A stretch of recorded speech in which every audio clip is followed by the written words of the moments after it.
Alright. I'll be honest, what I'm doing right now, it's quite uncomfortable for me, but I feel like it's a healthy discomfort. I kind of had this vision of wanting to be able to, I guess, articulate and express myself in a way that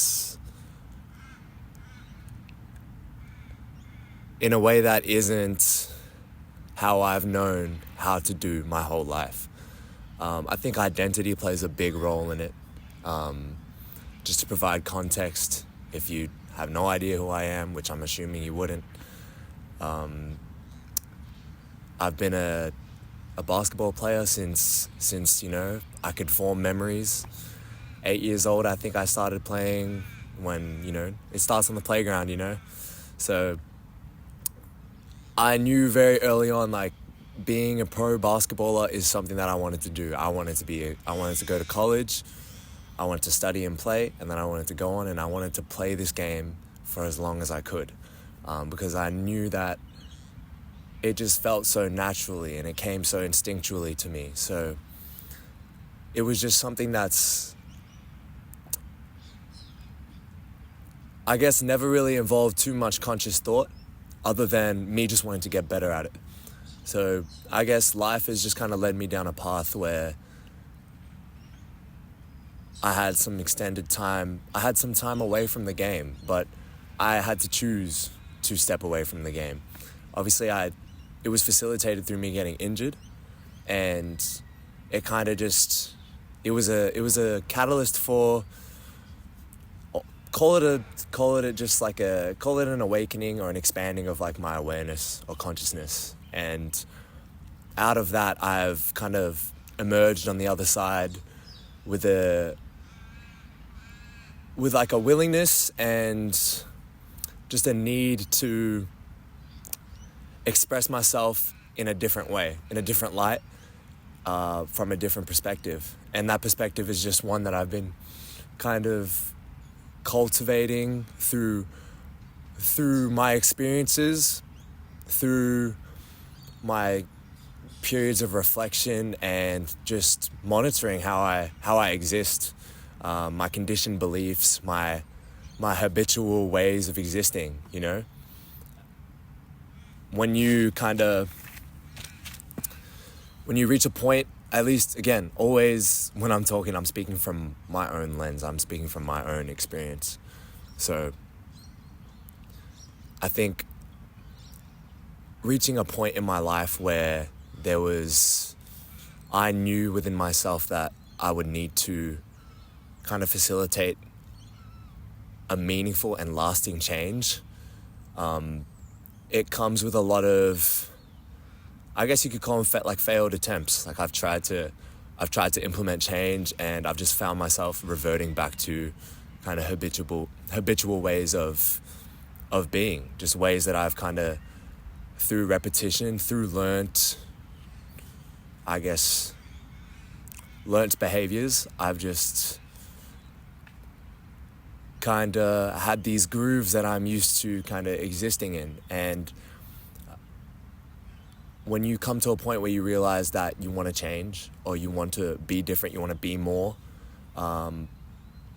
whether that's for just yourself or whether that's for, you wanting to help others, I think it's important that you kind of I'm just fucking rambling.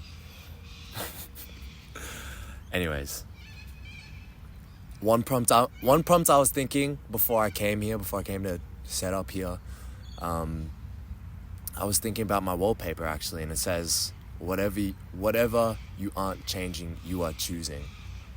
And I think that's a powerful frame, a powerful kind of reframe when you think about change or what you're trying to do in life, because it's not like an active, it's like, by you not doing something, that's also a choice.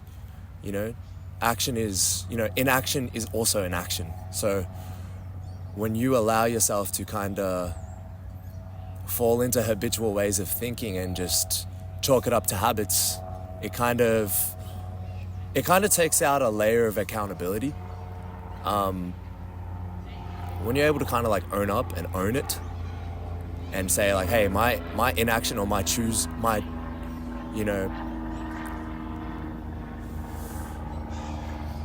I'm just trying to find the right words for it. I'm gonna let these people pass because, yeah, I'm not comfortable.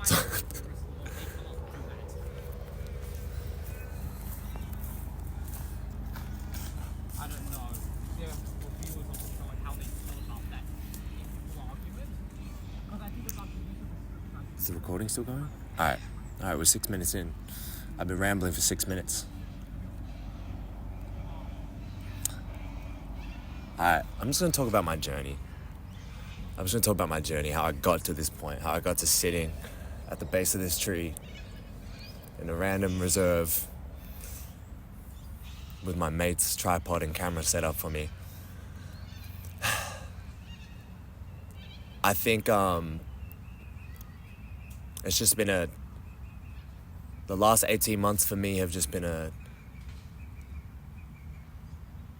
I want to label it, but I don't want to negate it. It's been like for sure an awakening of sorts. Just to kind of come to my bearings and kind of realize that so much of how I've been operating was kind of based off of how I had always operated, and I had never really taken a look at the settings, my factory settings. This is how I was from a child, and I grew up through my teenage years, young adult years, late teens, early 20s, and I had never really had deep periods of reflection where I kind of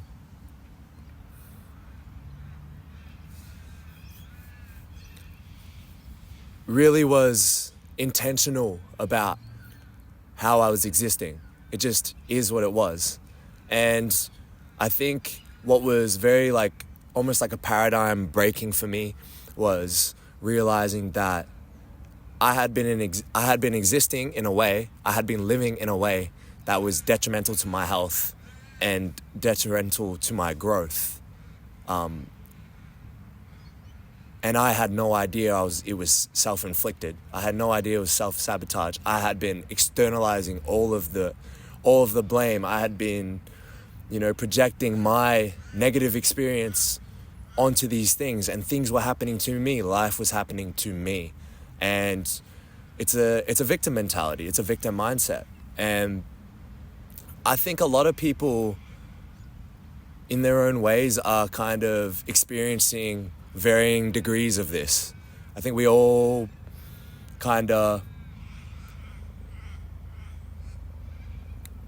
sort of have that, I guess, person or environment that we just can't help but blame. We can't help but be like, I am this way because of this. And when you arrive at a point, or when you're fortunate enough for the universe or for God, however you want to put it, whatever your beliefs are, I'm not here to push anything on you.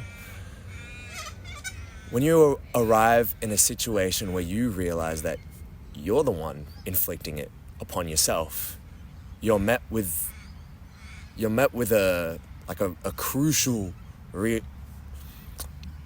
it's a crossroads at which you can either choose to continue being ignorant about that, or you can actually face up to yourself, face your fears, and do the work of cultivating and innovating your mind and innovating your mental and emotional states of being. And I think by doing that, you're assuming a more conscious perspective. You're assuming a more intentional way of being. So I myself feel like I'm still very much in the early phases of this.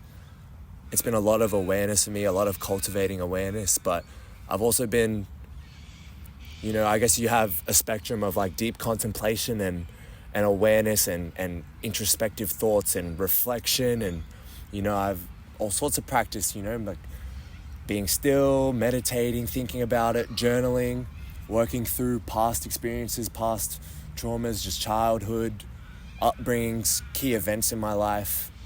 But now I've arrived at the point where it's like, all right, what am I doing with all of this? Like, this has been great to like become conscious of it all and to really know why it is that I've become and am the person that I am today. But now it's like, okay, how am I going to transmute this into, you know, a nice creation that can serve me and further me in my life, but maybe also others. So I guess that's going to be the aim for me and the content that I make, or like whether it's on YouTube or Instagram or TikTok, whatever. I don't know. I'm trying not to think too far ahead, because when I think too far ahead, I overthink myself into inaction. And yeah, I think I'm just at the point now where I want to create, I want to put words to, I want to give my journey the respect it deserves and allow this to kind of perpetuate me and push me forward into a new experience or into you know, new horizons. And you know, I want to get more involved. I want to simulate different thoughts of different trains of thought in people's minds. You know, I think people are very habitual and they're not even conscious of it.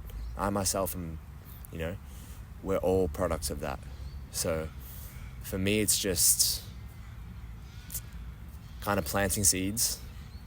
Not only, I mean, first and foremost, it was about planting seeds for myself, but now I'm at that point where I kind of want to plant seeds into others' minds and, you know, get others really thinking. So yeah.